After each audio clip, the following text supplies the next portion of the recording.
ressuscité. Tu as vaincu le péché et la mort.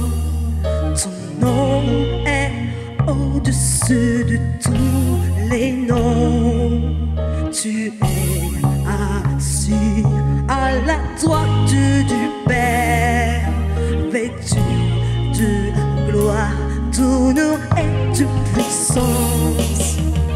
Gloire et honneur au ressuscité. Tu as vaincu le péché et la mort. Ton nom est au-dessus de tous les noms. Tu es assis à la droite du Père, vêtu de gloire, d'honneur et de puissance. Gloire et honneur au ressuscité. Tu as vaincu le péché et la mort. Ton nom est au-dessus de tous les noms. Tu es assis à la droite du Père, vêtu de gloire, d'honneur et de puissance. Alléluia, Alléluia, Alléluia. Sois élevé, Alléluia, Alléluia, Alléluia, Alléluia. Sois élevé, Alléluia, Alléluia, Alléluia, Alléluia. Sois élevé, Alléluia, Alléluia,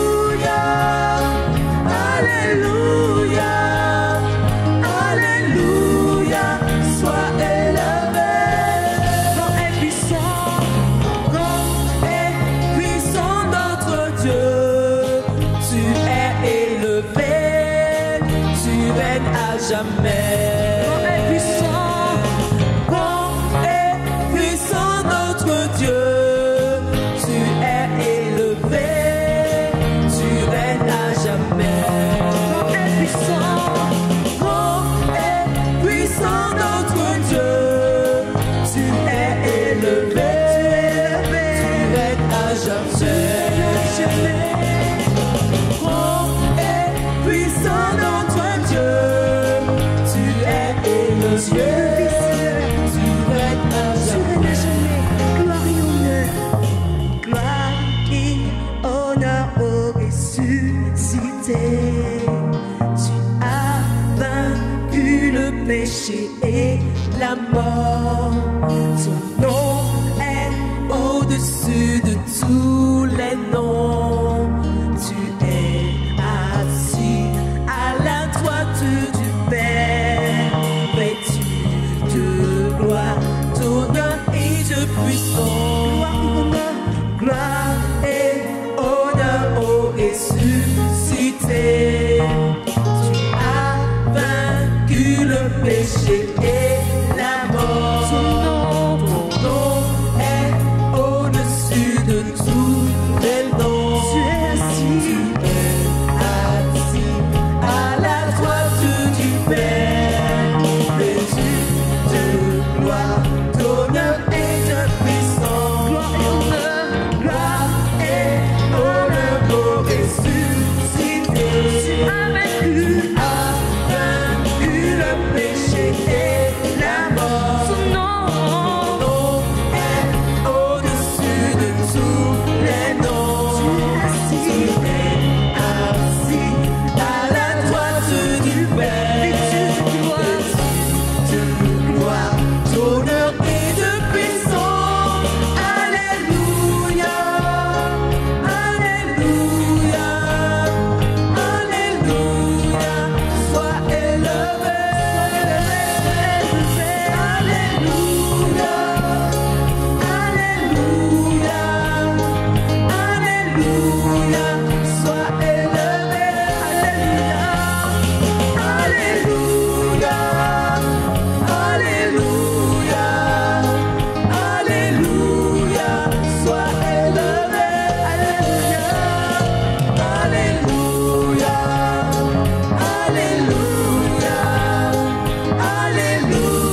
Dieu, tu es élevé, tu règnes à jamais. Oh, et puissant, puissant notre Dieu, tu es élevé, tu règnes à jamais, tu règnes à jamais, tu règnes à jamais, tu règnes à jamais.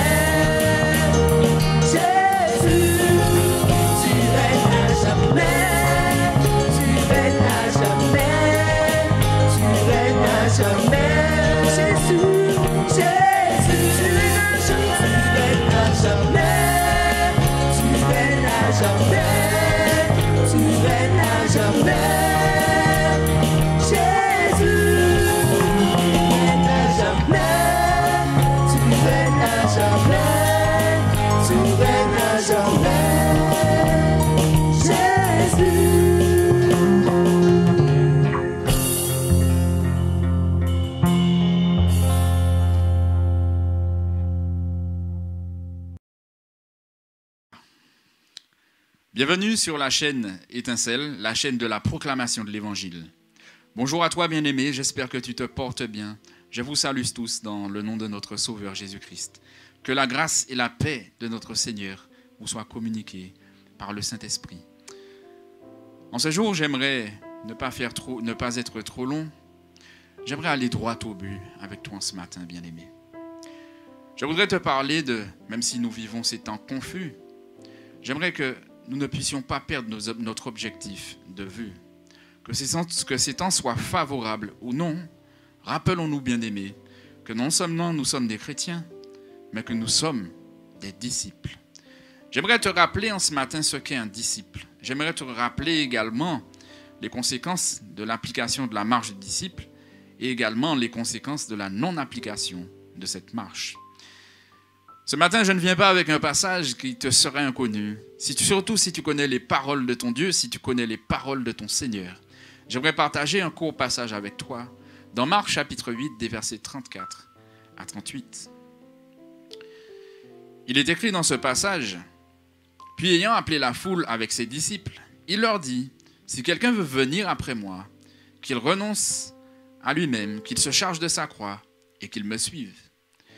Car celui qui voudra sauver sa vie la perdra, mais celui qui perdra sa vie à cause de moi et de la bonne nouvelle la sauvera. Et que sert-il à un homme de gagner tout le monde s'il perd son âme? Que donnerait un homme en échange de son âme? Car quiconque aura honte de moi et de mes paroles au milieu de cette génération adultère et pécheresse, le Fils de l'homme aura aussi honte de lui quand il viendra dans la gloire de son Père avec les saints anges. »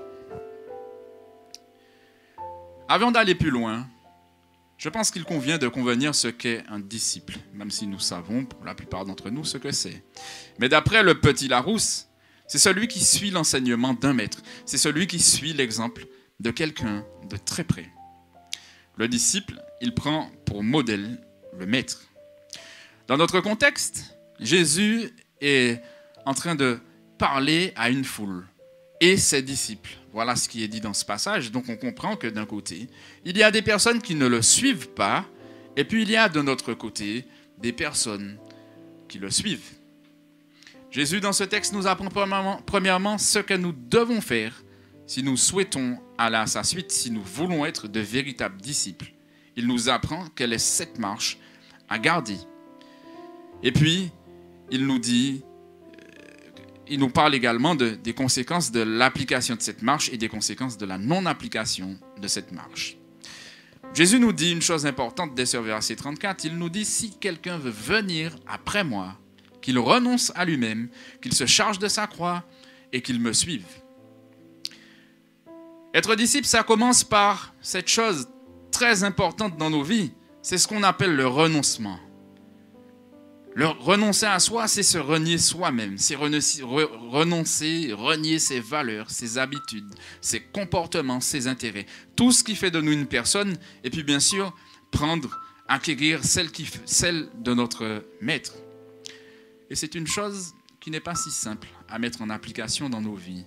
C'est mener une guerre contre soi-même toute sa vie. C'est être sans cesse dans la réflexion du tri sélectif, de ces choses qui ne sont pas bonnes dans ma vie et que je dois forcément m'en débarrasser. Et puis, il ne suffit pas de nous débarrasser des choses. Nous avons aussi certaines choses à prendre du Seigneur. Mais d'où viennent nos valeurs, d'où viennent nos qualités, d'où viennent nos intérêts? D'où vient tout ce qui fait de nous ce que nous sommes? Cela nous vient en partie de notre éducation, de notre culture, de la société, de ce que nous apprenons à l'école, de ce que nous apprenons à travers la religion, ou même de notre culture d'église. Toutes ces choses ne sont pas mauvaises. Ça, je le crois fermement. Mais si toutes ces choses peuvent devenir un obstacle, quel qu'il soit, à ce que Dieu attend de moi, eh bien là, je dois comprendre que je dois y renoncer. Et c'est là où ce n'est pas si simple que ça. C'est d'avoir un regard exercé, d'avoir un sens spirituel en pleine ébullition, sans cesse, pour que je puisse savoir discerner ce qui est bon de ce qui n'est pas bon, de faire comme Jérémie, savoir séparer ce qui est vil de ce qui est précieux. Mais j'aimerais te dire en ce matin, même si ce n'est pas si simple, même si c'est compliqué, même si quelquefois nous devons payer le prix, frères et sœurs, eh bien, payons-le. Parce que nous ne sommes pas seuls. Nous avons notre Seigneur qui est là, ancré dans nos vies. Nous avons la présence même du Saint-Esprit qui est là justement pour nous seconder, pour nous conduire, pour nous montrer justement là où nous ne comprenons pas certaines choses, pour que nos yeux soient ouverts et que les écailles tombent. Il y a eu des hommes dans la parole de Dieu qui se sont reniés eux-mêmes. L'exemple suprême reviendrait à prendre celui de notre Seigneur. Bien sûr, il n'y a pas plus bel exemple. Mais j'aimerais prendre l'exemple d'homme pour vous montrer que se renier soi-même, c'est une chose qui est possible. L'exemple de Moïse est un cas d'école. Hébreux chapitre 11, à partir du verset 24, nous dit, il est écrit, c'est par la foi que Moïse, devenu grand, refusa d'être appelé fils de la fille de Pharaon, aimant mieux être maltraité avec le peuple de Dieu que d'avoir pour un temps la jouissance du péché, regardant l'opprobre de Christ comme une richesse plus grande que les trésors d'Égypte, car il avait les yeux fixés sur la rémunération. Voilà un beau texte, un excellent exemple de ce que c'est que se renier. Quand on sait que Moïse, son parcours, ce qu'il a vécu, on sait qu'il était le fils de la fille de Pharaon, en partie bien sûr, puisqu'il a été adopté. Mais néanmoins, il a reçu une éducation à l'égyptienne. Et pas dans n'importe quelle famille, dans une famille de nobles, dans une famille de rois, dans une famille où il y avait beaucoup de richesses et de trésors. Mais pourtant, Moïse a regardé à toutes ces choses, à ce titre qui aurait pu lui conférer de grande noblesse et une grande richesse. Et il a dit, cette chose, ce n'est rien. La chose la plus belle, c'est l'opprobre du Seigneur. La chose la plus belle, c'est d'être maltraité avec le peuple de Dieu. Et puis, autre chose, ce passage m'informe qu'il avait les yeux quelque part. Il avait les yeux fixés sur la rémunération, à savoir la vie éternelle. Quand on pense un petit peu à ce que Moïse devait renier, ça devait être un tiraillement quelque part chez lui. Je ne suis pas en train de parler de n'importe quel pays. À ce moment où Moïse a renié tout cela, bien aimé, si sur la carte du monde il y avait un pays qui était en position d'autorité, en position de force, et qui avait de grandes richesses innombrables, eh bien c'est bien l'Égypte. Et pourtant, Moïse a regardé cela comme des choses futiles. Et il a vu que le fait d'être maltraité avec le peuple de Dieu était une grande richesse. Et c'est ça que nous devons apprendre à faire. Vous connaissez également l'exemple de Paul, Philippiens au chapitre 3, à partir du verset 7. Paul dit ici que ces choses qui étaient pour moi des gains, je les ai regardées comme une perte à cause de Christ. Et même je regarde toutes choses comme une perte à cause de l'excellence de la connaissance de Jésus-Christ, mon Seigneur, pour lequel j'ai renoncé à tout. Je les regarde comme de la boue afin de gagner Christ. On ne parle pas ici de n'importe qui. On parle ici de l'apôtre Paul. L'apôtre Paul qui avait reçu un enseignement particulier au pied de Gamaliel. l'apôtre Paul qui vivait dans une culture hellénique, une culture où on se vantait de la philosophie, une culture qui se vantait d'être les sages, alors qu'ils étaient fous. L'apôtre Paul avait vécu dans un monde, dans une époque qui lui avait donné des principes de vie, des valeurs, des intérêts, des qualités. Mais attention, regardons lorsqu'il est arrivé à Christ, il dit très clairement dans ce passage, ces choses qui étaient pour moi des gains, je les ai regardées comme une perte. Et même je regarde toutes choses comme une perte à cause de l'excellence de la connaissance de Jésus-Christ. Voilà la partie qui nous concerne et qui nous intéresse, pour laquelle j'ai renoncé à tout.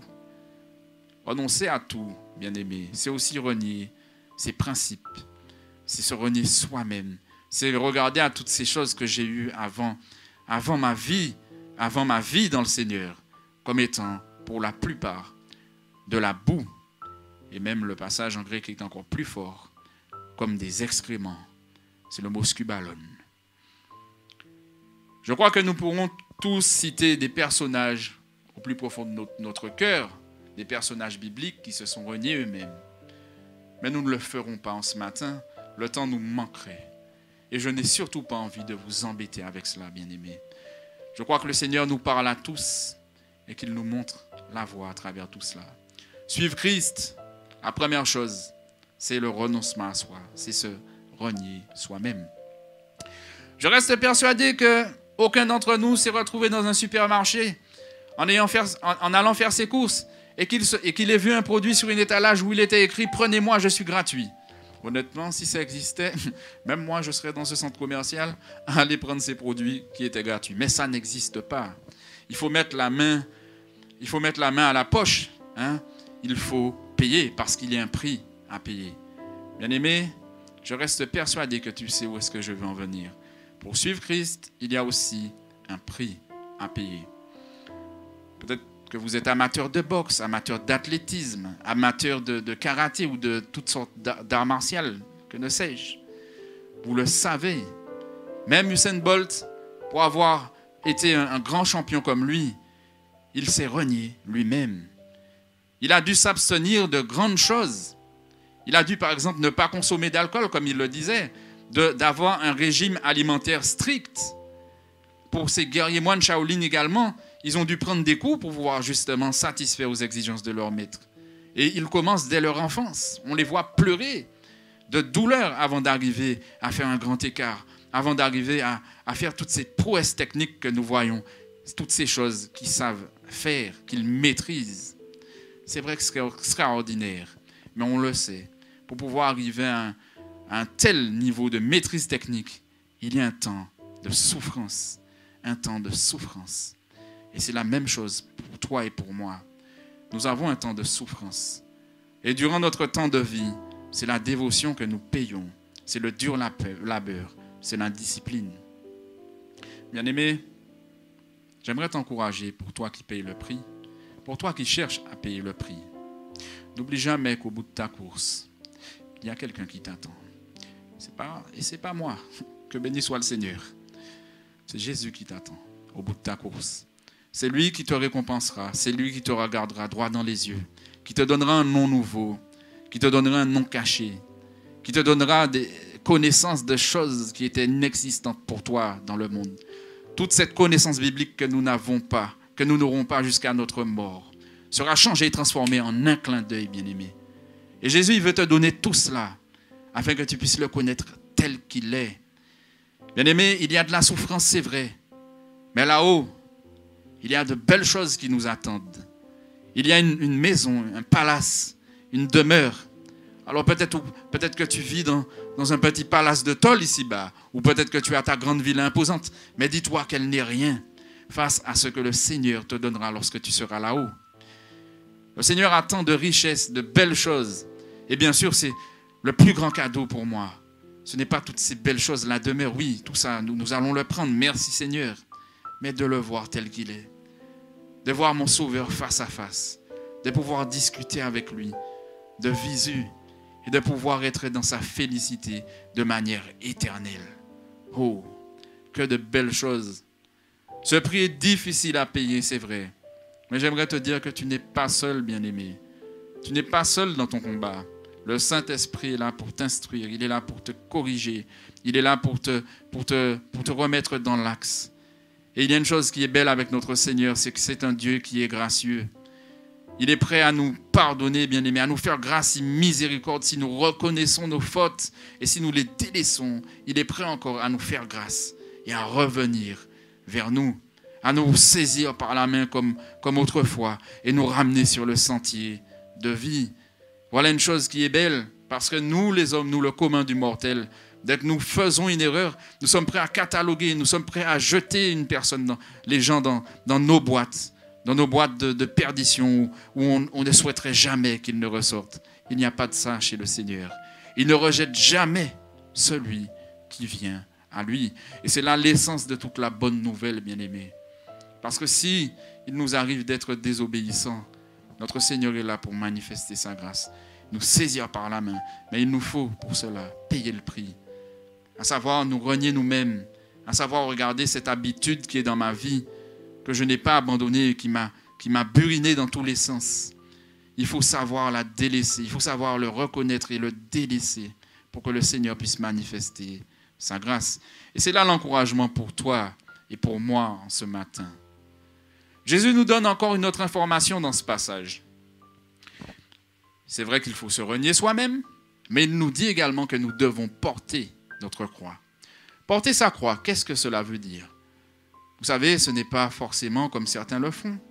Vous savez, acheter un beau collier avec ce joli pendentif et en forme de croix. Ce n'est pas non plus le fait de, comme aux Philippines, d'aller se faire crucifier encore. Ce n'est pas ce que le Seigneur nous demande. La croix symbolise autre chose. Elle symbolise tout simplement, c'est la démonstration parfaite de la conformité absolue du Seigneur Jésus-Christ à la volonté de Dieu. L'histoire aussi est bonne et belle. On y retrouve de bonnes choses. Vous savez que tous les condamnés à mort devaient porter leur propre croix, qu'ils devaient aller vers le lieu d'exécution. C'était public. Ils passaient dans la rue, il y avait une belle foule. Et tout le monde voyait cela. Et si les crucifixions étaient publiques, c'était justement pour dissuader le peuple de commettre ce que le condamné avait fait. C'était une manière de maintenir la paix dans la société. Il n'y a rien de nouveau sous le soleil. Aujourd'hui, on utilise la bombe atomique pour maintenir la paix dans la société, dans le monde. Au temps des Romains, c'était le châtiment terrible de la crucifixion. Mais lorsqu'un condamné portait sa croix, il attestait par cela qu'il se soumettait au pouvoir romain. Et nous pouvons en déduire par extension, par l'histoire, par l'exemple du Seigneur, que porter sa croix, ça signifie au moins deux choses. Se soumettre à la volonté de Dieu et d'être totalement obéissant. Ça me rappelle ce fait réel. Peut-être que vous n'êtes pas un fanat d'équitation, mais c'est l'illustration qui m'est venue à cœur au moment de la rédaction de ce sermon. Les chevaux arabes subissent un entraînement très rigoureux dans le désert du Moyen-Orient. Et les entraîneurs, ils exigent de ces chevaux une obéissance absolue. Et pour cela, ils les testent à chaque étape de ce qu'ils ont appris. Dans chacune des étapes de leur apprentissage, ils sont testés. Et le test final, il est presque au-delà de l'endurance de tout être vivant.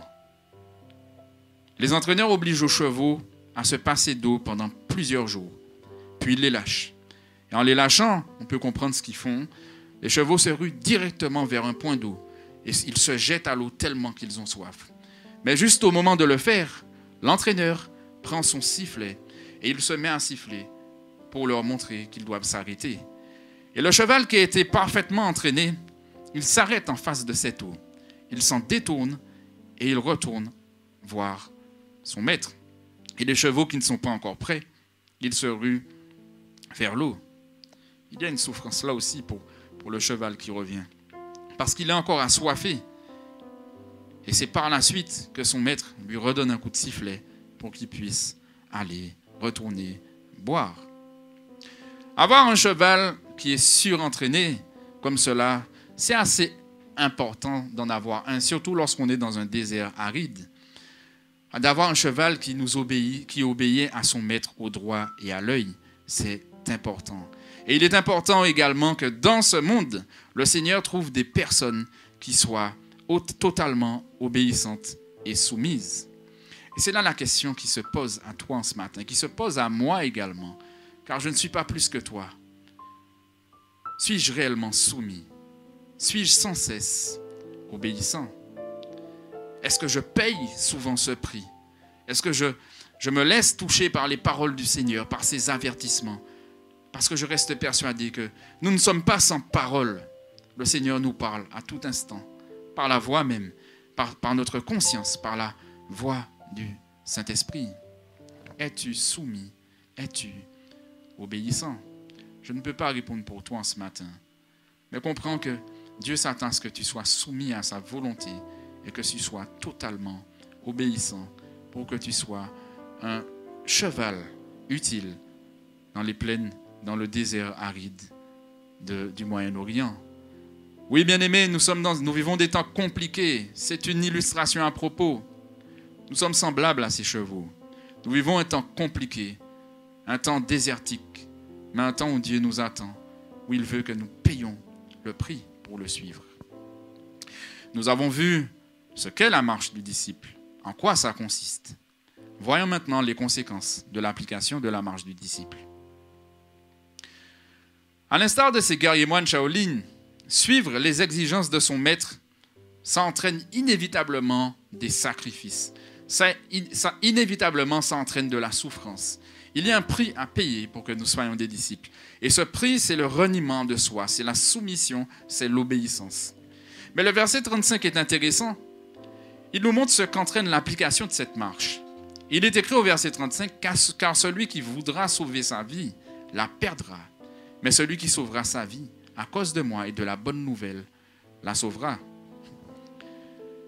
Les mathématiques de notre Seigneur sont vraiment époustouflantes, n'est-ce pas? Avec Dieu, celui qui perd gagne. Et celui qui gagne, eh bien, il a bien gagné. Il ne perd pas. Surtout si tu perds la bonne chose et si tu gagnes également une très très bonne chose. Qui voudra sauver sa vie, la perdra, c'est inévitable. Pour toi qui es un disciple, pour toi qui es un chrétien, tu le sais. Il y a des ambitions qui se sont évanouies comme cela. Il y a des intérêts, des valeurs, des principes que nous donnait ce monde, notre éducation et notre culture d'église quelquefois, qui se sont évanouis en un claquement de doigts. C'est vrai. Mais il y en a aussi des autres qui doivent être amenés à être perdus. Et cela, c'est tout au long de notre marche. Vous connaissez 2 Corinthiens 5, 17 qui nous dit très clairement, « Si quelqu'un est en Christ, il est une nouvelle créature. Les choses anciennes sont passées. Voici, toutes choses sont devenues nouvelles. » Comme me le rappelle bien souvent mon mentor, dès le départ de ma vie chrétienne, toutes choses sont en train de devenir nouvelles pour toi. Et en effet, la nouvelle création, c'est ce que nous prenons, la nouvelle nature du Christ. Mais il y a cette nouvelle nature que nous devons vivre, que nous devons amener par l'aide de Dieu dans nos vies.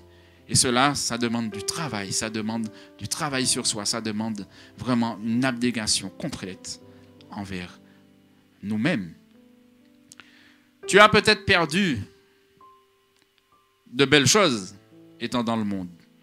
Tu as peut-être perdu des choses qui te semblaient belles et bonnes. En passant, alors peut-être ou pépède ambiance carnaval, ou pépède ambiance toutes sortes de bégayes. Mais tu as eu beaucoup mieux. Et le Seigneur nous le rappelle en ce matin. On perd notre vie, mais on gagne beaucoup plus la vie éternelle. Quand le Seigneur nous dit « Celui qui perdra sa vie à cause de moi et de la bonne nouvelle la perdra », il nous parle également dans la compréhension la plus stricte qu'il peut nous arriver ici un jour de perdre notre vie. Peut-être cette semaine, tu as vu les récents événements, tu as peut-être vu ces chrétiens qui étaient pour la plupart couchés au sol, il y avait des morts, et puis il y en avait d'autres qui étaient en train d'agoniser dans des sacs poubelles. Je ne sais pas si tu as vu cette vidéo, mais voilà une vidéo qui m'a déchiré le cœur il y a quelques jours.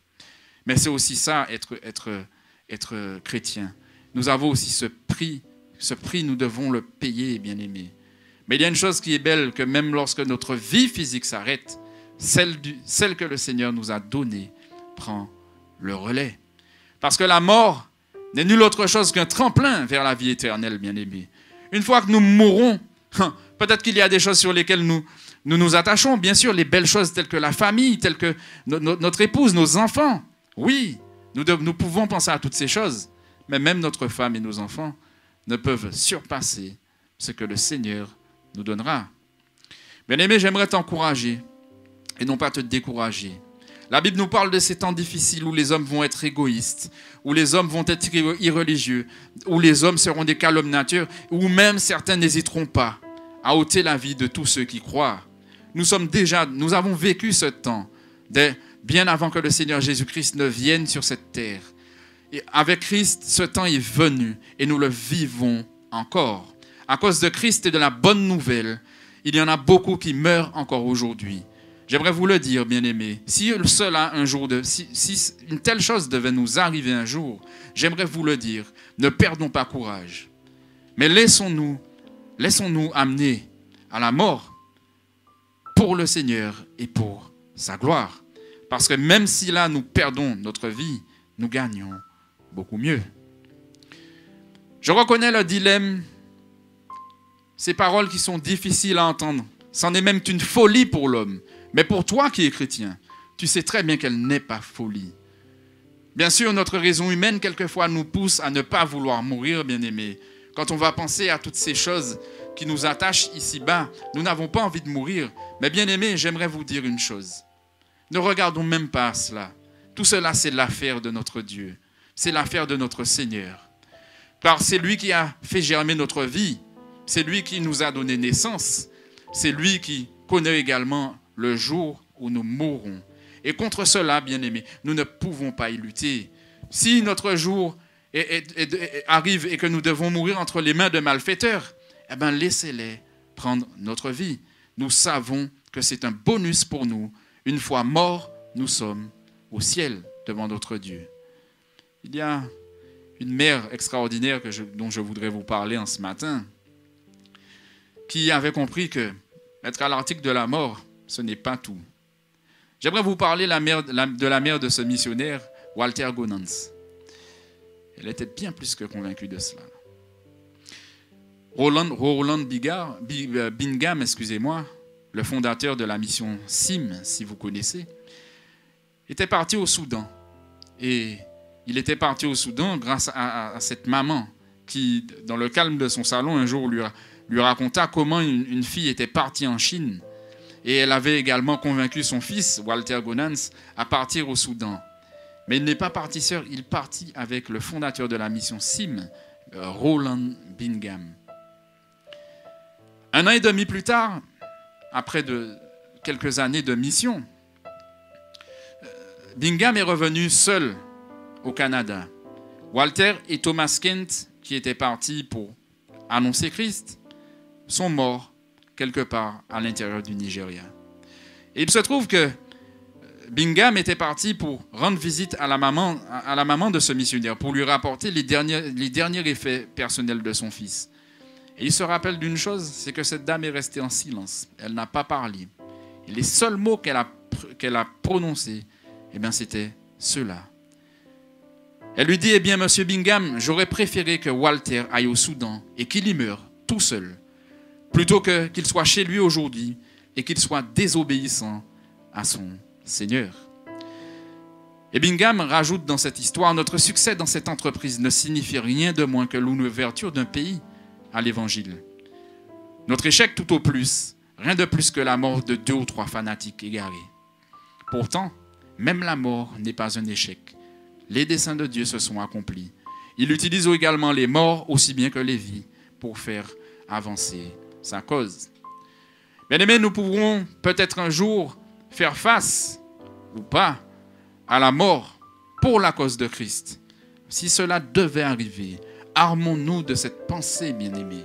Cette pensée que justement que la mort n'est rien. Et que Dieu utilise tant bien notre vie que notre mort pour accomplir ses desseins parfaits. Nous avons vu les conséquences de l'application de cette marche, un tremplin vers la vie éternelle. Voyons maintenant, qu'en est-il de la non-application de la marche du disciple? On m'a souvent entendu dire ça, tous nos choix ont des conséquences. Faire une action a des conséquences. Ne rien faire a aussi également des conséquences. Ce n'est pas parce qu'on ne fait rien qu'on ne va rien avoir. Dans le Seigneur, même lorsqu'on ne fait rien, eh bien cela a également une conséquence. Parabole des talents, vous le savez bien, celui qui n'a pas fait fructifier son talent, on note même son talent pour le donner à un autre. Donc il y a également des conséquences. Il est ainsi aussi pour tous ceux qui ne veulent pas devenir des disciples de Christ.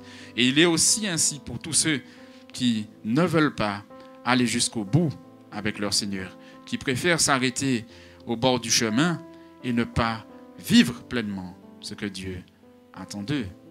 Je ne suis pas en train de parler de perte du salut. Je me permets de faire une légère parenthèse là-dessus, parce que je ne crois pas en cette hérésie qui est l'hérésie la plus complète, une hérésie avec laquelle nous luttons, nous toutes, chacune de nos églises. Bien-aimés, il est évident que si quelqu'un ne veut pas devenir un disciple, qu'il ne veut pas vivre comme ce que Christ attend de lui, il est bien évident qu'il doit remettre en question son propre salut. As-tu reçu quelque chose? Et moi, je crois qu'il n'a rien reçu. Parce que tu ne peux pas avoir des écailles qui tombent de tes yeux et te retrouver à vivre comme le commun des mortels.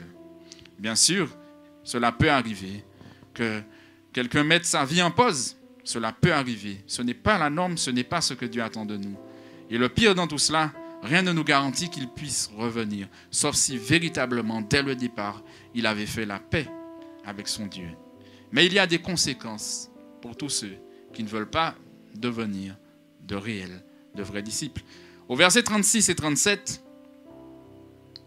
Jésus nous dit, « Et que sert-il à un homme de gagner tout le monde s'il perd son âme? Que donnerait un homme en échange de son âme ?» Cela suggère ici cette idée qu'en gagnant le monde, l'homme perd sa vie. C'est une grande vérité. Que sert-il à un homme de gagner tout le monde s'il perd son âme? Sur l'échelle des valeurs, qu'est-ce qui te semble meilleur en ce matin?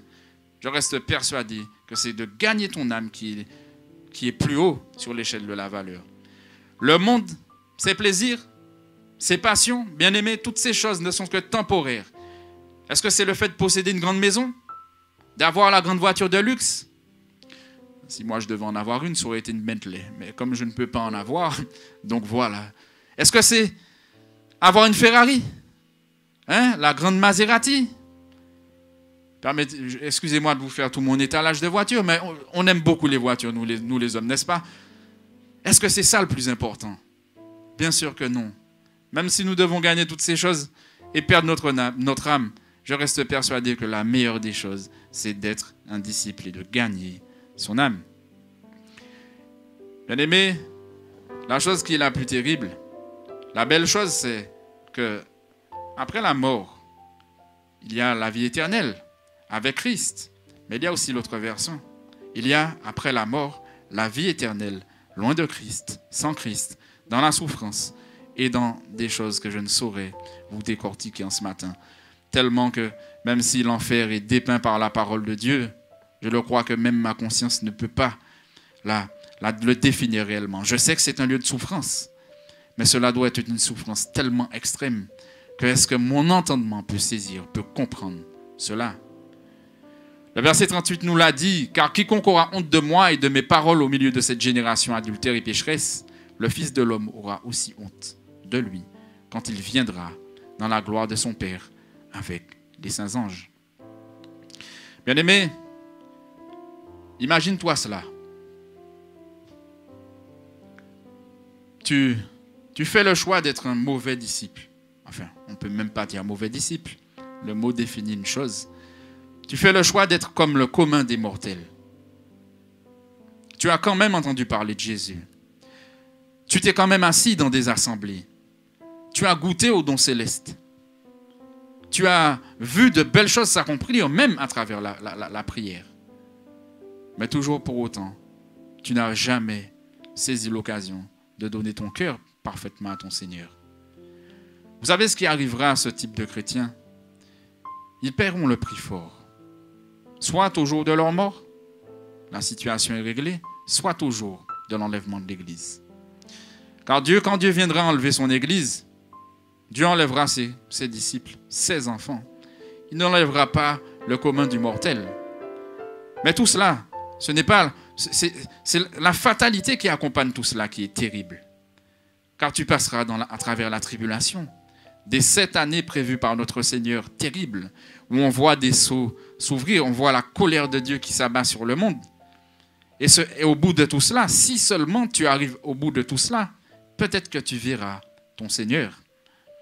Et à ce moment-là, ton Seigneur te regardera de la même façon que je te regarde à travers cette caméra.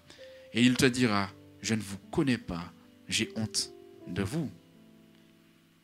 Bien-aimés, nous avons tout intérêt à être des personnes qui soient du bon versant, à savoir du côté de Dieu. Parce que quand le Seigneur reviendra lors de sa seconde venue, il reviendra avec les saints anges, mais il reviendra également avec son Église pour pouvoir instaurer son royaume millénaire sur cette terre. Et bien aimé, c'est là que nous aurons accès à toutes sortes de belles choses, de choses grandioses, d'être des présidents, d'être des gouverneurs, d'être des maires, d'être des préfets, bien aimés. Et cela sans avoir fait l'ENA, ni aucune école politique. N'est-ce pas là un beau programme que le Seigneur a pour nous? Mais il y a un prix à payer pour cela. Avoir honte de Jésus, c'est aussi ne pas le suivre. C'est négliger cet appel au discipulat que Jésus nous a lancé à tous.